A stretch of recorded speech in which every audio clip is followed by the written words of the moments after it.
Big TV భక్తి సమాచారం WhatsApp ఛానల్లో జాయిన్ అవ్వండి. అన్ని విశేషాలు ఎప్పటికప్పుడు తెలుసుకోండి. ఇక్కడే మనం శివాలయం సందర్భం కాబట్టి అభిషేకం చేస్తాం కదా. ఆలయం ప్రతిష్ఠ అయిన తర్వాత అభిషేకం చేయడానికి చాలామంది ఇంకా పరుగులు పెడతాం. నీళ్లతో చేస్తాం, పాలతో చేస్తాం, పెరుగుతో చేస్తాం, తేనెతో చేస్తాం. ఒకసారి ఆ తత్వాన్ని చెప్పుకుందాం. ఒక్కడు మారినా మంచిది, నా తాపత్రయం నాది. అసలు అభిషేకం ఎందుకు శివుడికి? శివ ఆకారం లింగాకారం ఉండే ప్రధానంగా. శివుడికి కాళ్ళు చేతులు ఉండే ఆకారం ఉండదు. అర్చక స్వాములకు కూడా నమస్కారం పెట్టి కోరుతున్నా, దయచేసి శివుడికి అభిషేకం చేశాక శివుడిని శివుడిలా ఉండనేయండి. ముక్కు మూతి మీసాలు పెట్టకండి, వద్దు. మీరు ఆర్టిస్టులు అయితే వేరే చేసుకోండి. అది ఒక మొదలెట్టారు ఈ మధ్యన శివాలయాల్లో చూశాను నేను. మూతి పెట్టడం, ముక్కు పెట్టడం, మీసాలు పెట్టడం అవన్నీ పెట్టకూడదండి. శివుడికి ఇష్టం ఉండవు. అలా పెట్టిన చోట శివుడు ఉండడు. ఆయన కావాలని లింగ రూపం ధరిస్తే మనం మళ్ళీ మీసాలు పెట్టి ముక్కు పెట్టి మీతు పెట్టి హడావుడి ఏంటండి అక్కడ. విష్ణుమూర్తి ఉన్నాయి కాబట్టి ఈయన పెట్టడం. విష్ణుతత్వం వేరు, ఆయన ఉంటాడు అలాగా. విష్ణువు లింగ రూపంలో ఉండడు, విగ్రహ రూపంలో ఉంటాడు. చతుర్భుజుడు ఆయన. శివుడు అలా కాదే. శివుడు కాళ్ళు ఉండవు, చేతులు ఉండవు, తల ఉండదు, ఏమీ ఉండవు. శివలింగం మీద పెట్టవలసింది పెట్టగలిగింది ఒక్కటే, 3 విభూతి రేఖలు అంతే. కుంకుమ బొట్టు పెడితే పెట్టచ్చు, పెట్టకపోయినా పర్వాలేదు. విభూతి రేఖలు చాలు, అంతకుమించి ఏం అక్కర్లేదు. దానికి అలంకారం చేయకూడదు ఇంకా.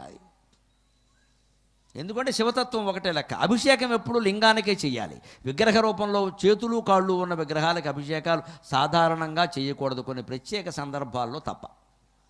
రోజు చేసేయకూడదు అలాగా.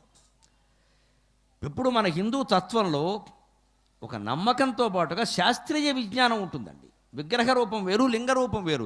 లింగ రూపం మీద మీరు ఏం పోసినా జారిపోతుంది, ఖచ్చితంగా జారిపోతుందా జారిపోదా? శివలింగం మీద మీరు పువ్వు పెట్టినా జారిపోతుంది, ఆకు పెట్టినా జారిపోతుంది, నీరు పోస్తే ముందే జారిపోతుంది, తేనె పోసినా పాలు పోసినా అన్నీ జారిపోతాయి. విగ్రహం మీద పోస్తే జారవ మీరు గమనించండి. తేనె పోసారు విష్ణు విగ్రహం మీద, లేదు కుమారస్వామి విగ్రహం మీద, లేదు గణపతి విగ్రహం మీద, శుభ్రంగా ఈ సందుల్లో ఆ సందుల్లో తేనె పాలు పెరుగు అన్నీ ఉండిపోతాయి. ఆయన పద్మంలో కూర్చున్నాడు అనుకోండి, పద్మానికి రేకులు ఉంటాయి, ఆ రేకుల్లో పెరుగు ముద్దలు వెన్న ముద్దలు ఉండిపోతాయి. అక్కడ మొత్తం బ్యాక్టీరియా చేరుతుంది. మీరు గమనించండి. అర్చకులకు తెలుసు ఆ బాధ అంతా. కడగలేక చచ్చిపోతూ ఉంటారు వాళ్ళు. మన దాన్ని ఏం పోయింది, నేను మొక్కుకున్నా పోసేయండి ఆయన పోసేస్తాడు ఎవడో వచ్చేసి. ఇక్కడ నువ్వు మొక్కుకున్నట్టు దేవాలయం పాడైపోవాలి. ఇక్కడ నువ్వు మొక్కుంటే నీ నెత్తి మీద పోసుకో, ఇంటి దగ్గర కూర్చుని 100 బిందెలు తేనె పోసుకో, దెబ్బకి తెలుస్తుంది శివుడు ఎంత బాధపడతాడు. నేను మొక్కుకున్నట్టు పోసేస్తాడు ఇక్కడికి వచ్చేసి. ఇక్కడ ఇది పెద్ద ఓవర్ యాక్షన్ అంటారు దీన్ని.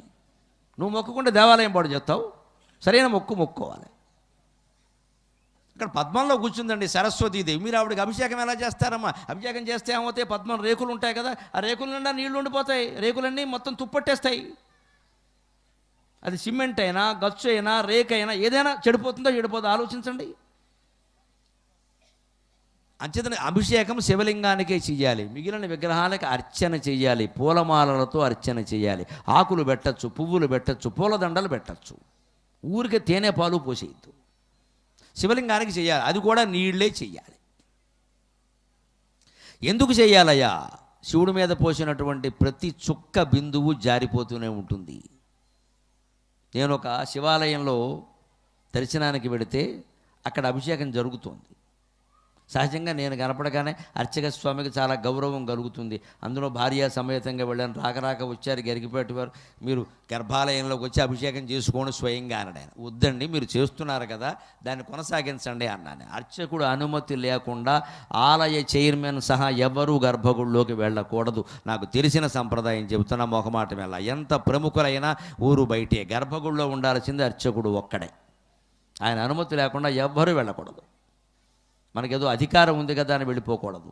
ఎమ్మెల్యేలు, ఎంపీలు, మంత్రులు, అధికారులు అందరూ బయట నిలబడవలసిందే. గర్భగుడిలో ఉండేది భగవంతుడు తప్పితే అర్చకుడు ఒక్కడే. అది కూడా శుభ్రం చేయాల్సిన బాధ్యత ఆయనకు ఉంది కాబట్టి ఆయనకేం ప్రాధాన్యం కాదు అక్కడ. దానికి అన్నిటికీ ఆయన బాధ్యత వహించాలంటే ఆయన అక్కడ ఉండాలి. ఏం జరగకుండా చూసుకోవాలిగా. ముఖ్యమంత్రి పక్కన ఎవరు ఉంటారండి?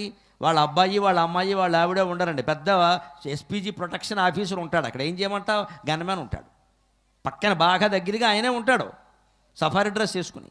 ఎందుకుంటాడు? ఆయన ప్రాణాలకు ఆయన కాపలా. మరి ఆయన కాకుండా ఎవరో ఉంటే అలాగా? నాకు ఈయన బాగా సన్నిహితుడు అంటే సన్నిహిత్యం వేరు సార్, నేను ఇక్కడ ఉండాలంటాడు. ఈయన తోసేస్తాడు ఆయన బాధ్యత అది. అలాగా భగవంతుడికి గన్మ్యాన్ ఎవరయ్యా అంటే అర్చకుడే, సందేహమే లేదు. ఇంకా ఆయన కాపాడవలసింది, ఆ విగ్రహాన్ని చూసుకోవలసింది, అది దెబ్బతినకుండా చూసుకోవలసింది, కలకాలం నిలబడేలా చూడవలసింది. అంత బాధ్యత అర్చకునిదే. అంటే సర్వాధికారం అర్చకునిదే అక్కడ. అటువంటి అర్చకుడు రమ్మంటే నేను వెళ్ళలేదు, నేను ఉండిపోయాను బయట. మీరు చేయండి సార్ అన్న. మీరు చేయండి స్వామి, నేను చూస్తుంటాను. ఆ ధారపాత్ర అని ఉంటుందండి శివాలయాల్లో ప్రధానంగా. పైన అభిషేక పాత్ర ఉంటుంది, పెద్ద గిన్నెలా ఉంటుందండి, ఇత్తడిది. దాంట్లో చివరిలాగా బొడిపిలా ఉంటుంది, అందులోంచి ఒక్కొక్క బొట్టు బొట్టు బొట్టు బొట్టు శివలింగం మీద పడుతుంది. మనం ఎవరు అభిషేకం చేసినా చెంబుతో నీళ్లు ఇస్తే ఆ నీళ్లు అర్చకుడు అందులో పోయాలమ్మా. మనంతటా మనం లోపలికి వెళ్ళిపోయి శివుడి నెత్తి మీద మన పిల్లాడికి భోగిపళ్ళు పోసినట్టు పోసేయకూడదు నీళ్ళు ఇక్కడ.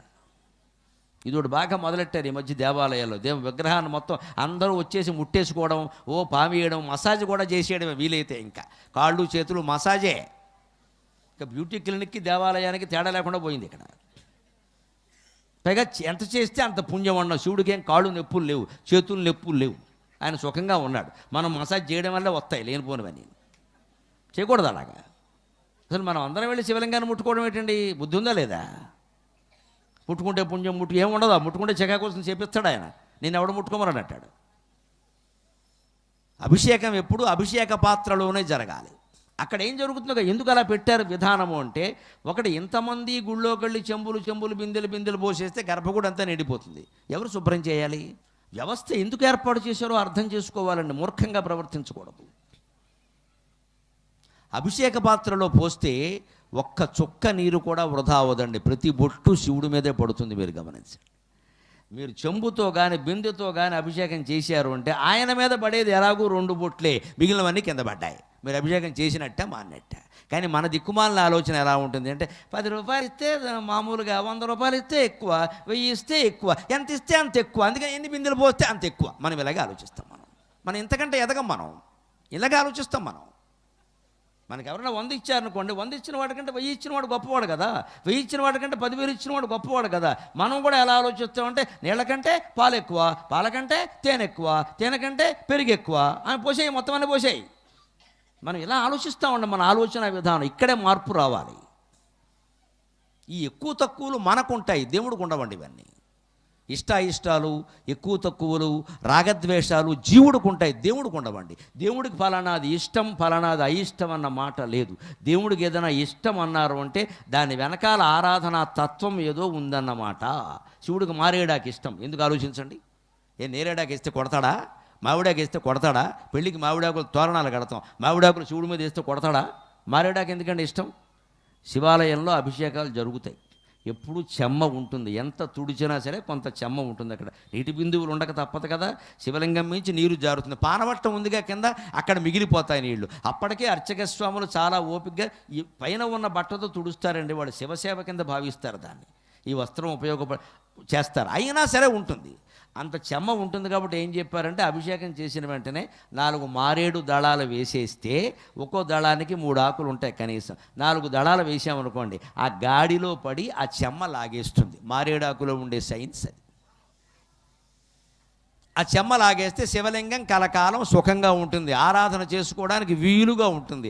అలా మామూలుగా సైన్స్ చెప్పారనుకో మన వాళ్ళకి నచ్చదుగా. మన దేశంలో సెంటిమెంట్ ఎక్కువ, శాస్త్రజ్ఞానం తక్కువ. సెంటిమెంట్ ఉండాలి ఎంతసేపు. అందుకని మారేడాకంటే ఇష్టం అనగానే మనం ఏం నేర్చుకున్నాం? 4 మారేడాకులు ఇష్టం అంటే 40 మారేడాకులు ఇంకా ఇష్టం అన్నమాట. 400 అయితే బాగా ఇష్టం అన్నమాట. 4 లక్షలు అయితే ఇంకా ఇష్టం. చేసేయి, లక్షపత్రి పూజ చేసేయి. ఇంకా ఇప్పుడు ఇంకా బాగా ఓవర్ మొదలైంది, కోటిపత్రి పూజ కూడా మొదలైంది. దీన్ని మరీ ఓవర్ యాక్షన్ అంటారు దీన్ని. శివుడు అన్యాయం అయిపోతాడు. ఈ పత్రి మధ్యలో ఈ పురుగులు, ఈ చెద, ఈ బూజు అంతా చేరి నాకు ఎందుకు వచ్చిన కోలరా ఇదంతాను. ఈ ఆకులన్నీ పట్టుకొచ్చి నా మీద బారేస్తున్నారు. పట్టుకొచ్చి 1 కోటి ఆకులు అంటాడు ఒకడు, 10 కోట్లు అంటాడు ఒకడు. ఇదేమిటిది? జీవితంలో ఎక్కడ నీతి ఉండదు, ధర్మం ఉండదు. ఊళ్ళో మాత్రం పూజలు బ్రహ్మాండంగా చేసేస్తామండి.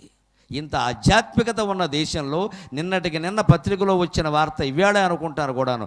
24 ఏళ్ల అమ్మాయి 4 మైనర్లు మానభంగం చేశారు అంటే ఒక భారతీయుడుగా సిగ్గుపడుతున్నానమ్మా ఖచ్చితంగా. ఆ చేసిన వాళ్ళు నా కొడుకు ఉన్నంత నేను బాధపడతాను అంతే లెక్క. వాడు ఎవడైనా నా కొడుకు కింద లెక్క. ఏమవుతుంది దేశం? మైనర్లా 17 ఏళ్ళు లేవా, 16 ఏళ్ళు లేవా? తోటలోకి తీసుకెళ్ళి మానభంగం చేస్తారా? ఈ 4 ఎవరికి భక్తి లేదా? ఆ అమ్మాయికి లేదా? అందరూ ఉన్నవాళ్ళేనండి. అందరూ దేవాలయాలు కడతారు. దేవాలయమే, ద్వేషమే. ఈ రెండిటికి సమన్వయం లేకపోతే ఎవ్వరి జీవితాలు బాగుపడవండి. నేను సభ మొదలుపెట్టే సమయానికి 10-25 మంది కూడా లేరండి. కార్యకర్తలు నేను కూడా చూసాం. నాకు ఎప్పుడు అలవాటు, నేను ఎప్పుడు నీరసపడను. అందుకని ఒక్క కెమెరా వాడు ఉండగా 5-6 గంటలు మాట్లాడడానికి మేము అలవాటు పడ్డాం. కాబట్టి నేను 10 మంది ఉన్నా సభ మొదలుపెట్టేయమని చెబుతాను. ఎందుకంటే నాకు 10 మంది ఉంటే సభ, 20 మంది ఉంటే మహాసభ. నాకు జనంతో నిమిత్తం లేదు. కానీ ఇప్పుడు చూడండి, కనుచూపు మేర జనమంతా ఎలా వచ్చేసారు, మొత్తం నిలబడి వింటున్నారండి. ఇంతమందిలో ఎంతమందికి మనకి అత్యాచారపు ఆలోచనలు ఉన్నాయో, ఆస్తులు కొట్టేసే ఆలోచనలు ఉన్నాయో, ఆక్రమించే ఆలోచనలు ఉన్నాయో, దయచేసి ఒక్కరు ఆలోచించగలిగినా నా ప్రవచనం సార్థకమైనట్టే, నా ప్రవచనం సార్థకమైనట్టే. ఇంతమంది మంచివాళ్ళమైతే రేపు అచ్చంపేట జిల్లా అనుబంధంలో ఒక్క దుర్వార్త కూడా రావద్దు, ఒక్క దుర్వార్త కూడా రావద్దు. దుర్వార్త వచ్చింది అంటే నా ప్రవచనం విఫలమైనట్టే లెక్క.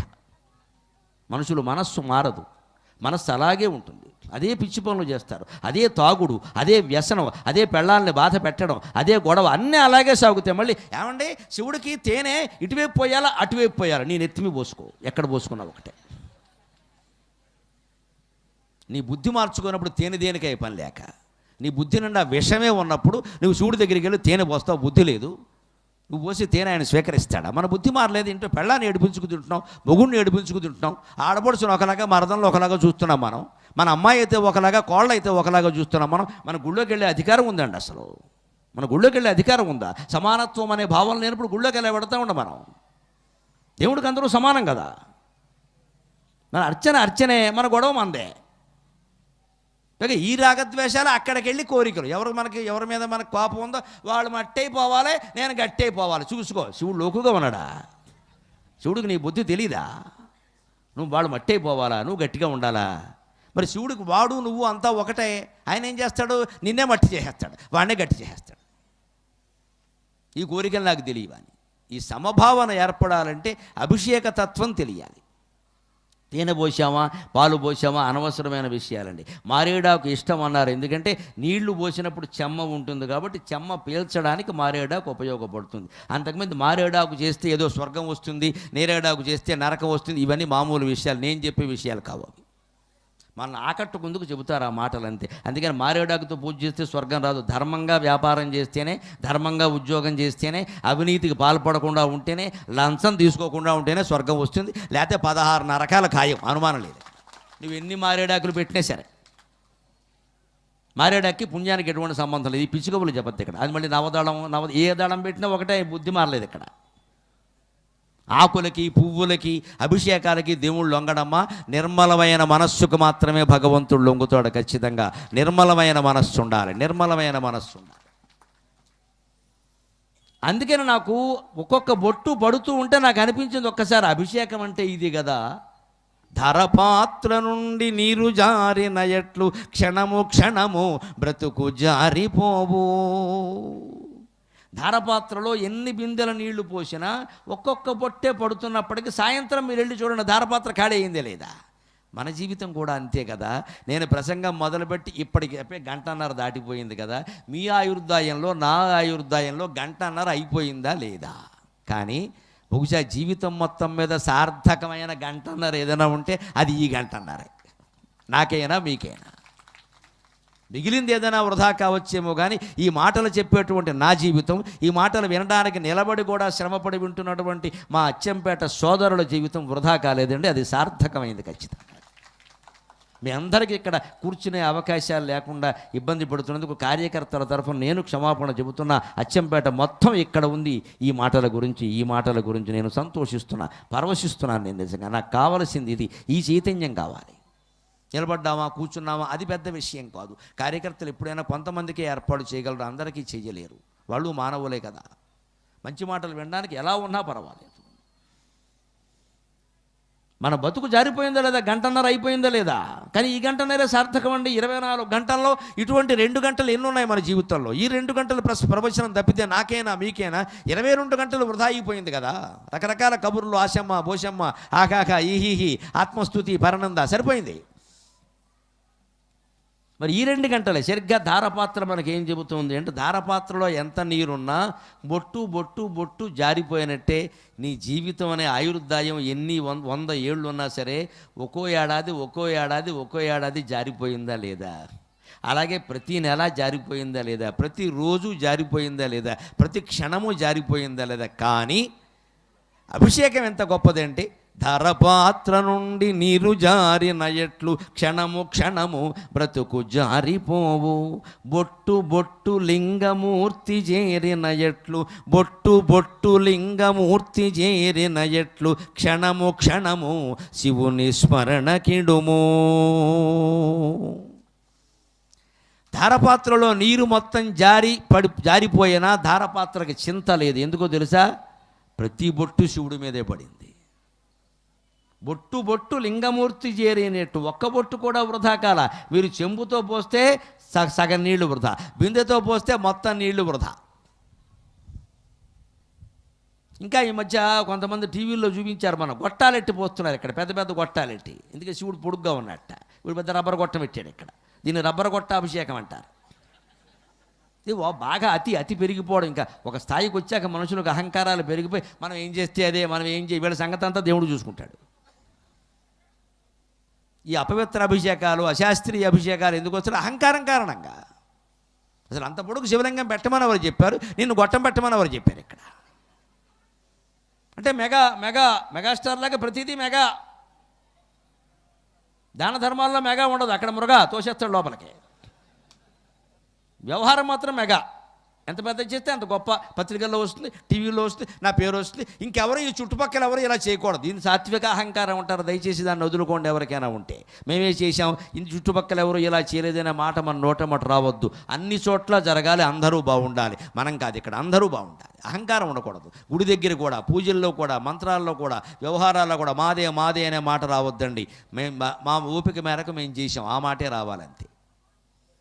ఈ చుట్టుపక్కల ఎక్కడ ఇలా జరగలేదు, మా దగ్గరే జరిగింది అంటున్నామంటే శివుడు కంటే, అభిషేకం కంటే మన అహంకారం ఎక్కువైందనమాట. ఇక్కడ మనం ఏదో గొప్పగా చేసాం అనేది రావాలి ఇక్కడ. అది ఉంటే ఇంకెందుకంటే దేవుడు ఇక్కడ. ధారపాత్రలో నీరంతా సాయంత్రానికి మొత్తం జారిపోయినా ప్రతి బొట్టు శివుడి మీదే పడినట్టుగా మన ఆయుర్దాయం మొత్తం ఏదో ఒకరోజు మీకైనా నాకైనా ఎవరికైనా జారిపోయినప్పటికీ, ఎన్ని వందల ఏళ్ళు బతికినా మనిషి వెళ్ళిపోవలసిందే కదా. అయినప్పటికీ ప్రతి క్షణము వీలైనన్ని క్షణాలు నమ శివాయ నమ శివాయ నమ శివాయ అని స్మరణ చేయగలిగితే మొత్తం జీవితం అంతా సార్థకమైనట్ట కాదా? ఇది అభిషేక తత్వం. అందుకని బిందెలతోటి చెంబులతోటి అభిషేకాలు చేయొద్దు. పాలు కానీ నీళ్లు కానీ ఆ ధారపాత్రలోనే పోయాలి. అది కూడా నీళ్లే పోయాలి. అది బొట్టు బొట్టు బొట్టు అలా పడుతున్న శివుడు కూడా హాయిగా కూర్చొని ఆస్వాదిస్తాడు దాన్ని. ఒక దిమ్మెత్తిపోయినట్టు బిందె పోసేసారనుకో, రొంప పట్టేస్తుంది ఆయనకు కూడాను.